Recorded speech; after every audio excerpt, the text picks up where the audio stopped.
Two of the biggest buzzwords on Instagram right now are hustle and self-care. In today's episode, I'm going to be talking about what those words really mean for entrepreneurs.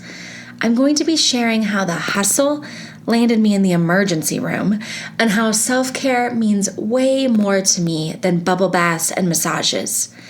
I'm going to be getting a little bit vulnerable today and shedding a little light on the not so glamorous side of entrepreneurship. Okay, here we go.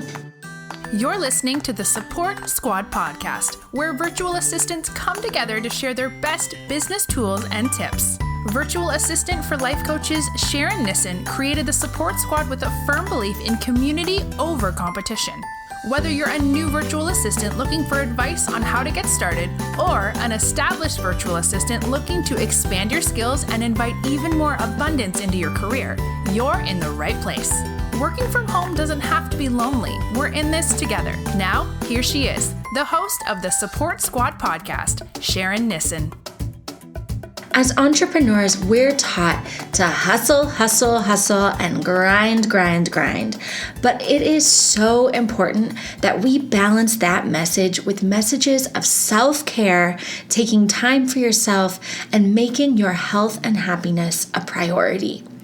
When I got my first client as a virtual assistant, I was so excited and so ready for the next one. So I kept bringing in more and more clients, afraid that if I didn't take on every client that came to me, that my business would fail, that more clients wouldn't come along, and that I would disappoint people. That's how I found myself with more clients than I could handle, working until midnight some nights, working on weekends.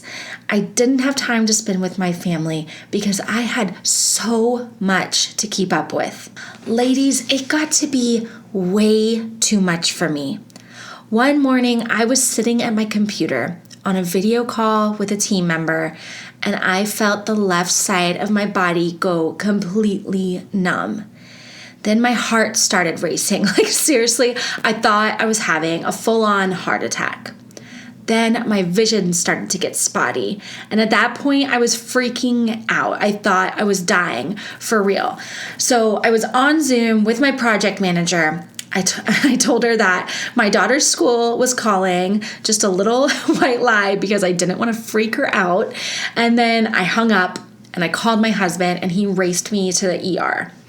They ran a bunch of tests. There was a chest x-ray. They were checking my breathing, my heart, and everything came back negative.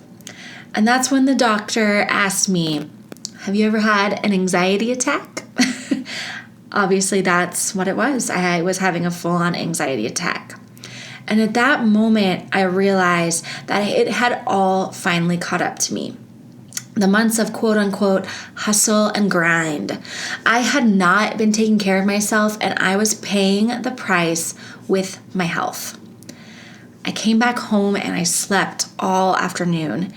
And when I woke up, it was very, very clear to me what I needed to do. So I made a list of clients that for whatever reason just weren't a good fit for me anymore.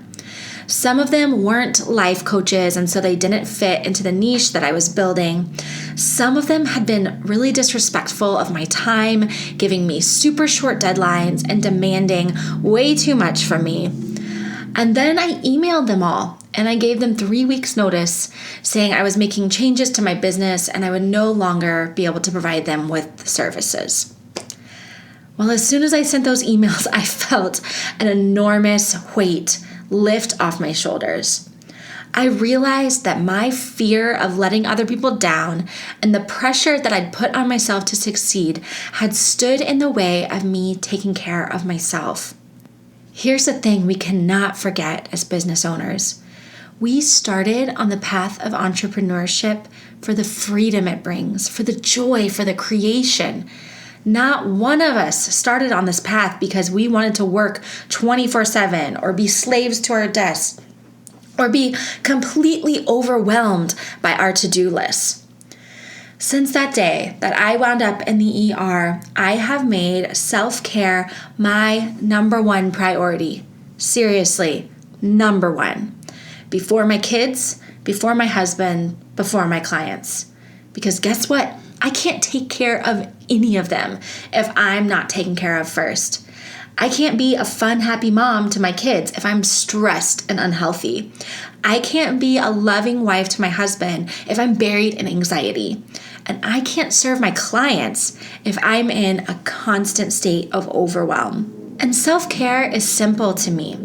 It's not necessarily days at the spa or luxurious bubble baths, though I have been known to partake in those things. I'm not spending hours at the hair salon or getting weekly massages. No, for me, it's simple daily practices.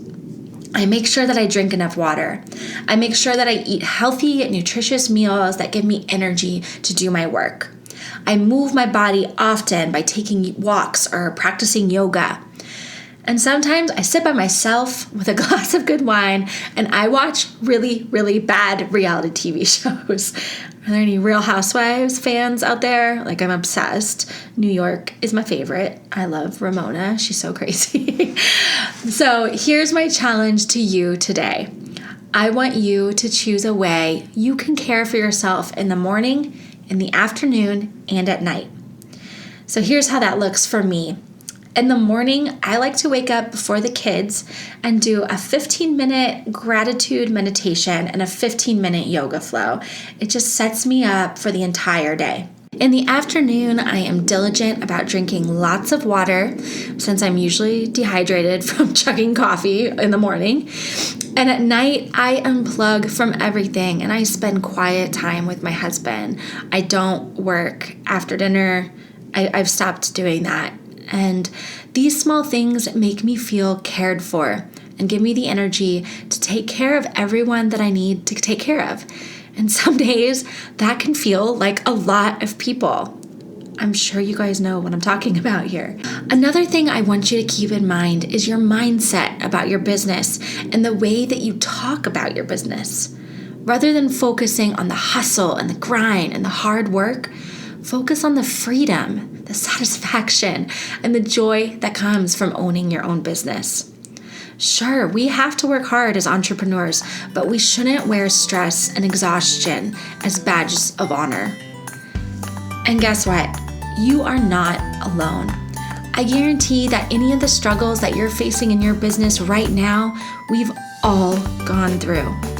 That's why I believe it's so important to find a community of people that really understand. If you're looking for your community, come join me in my new Facebook group, the Support Squad Hangout. It's a totally safe space where you can vent and ask for advice. I'll see you there. Until next time, Boss Babe.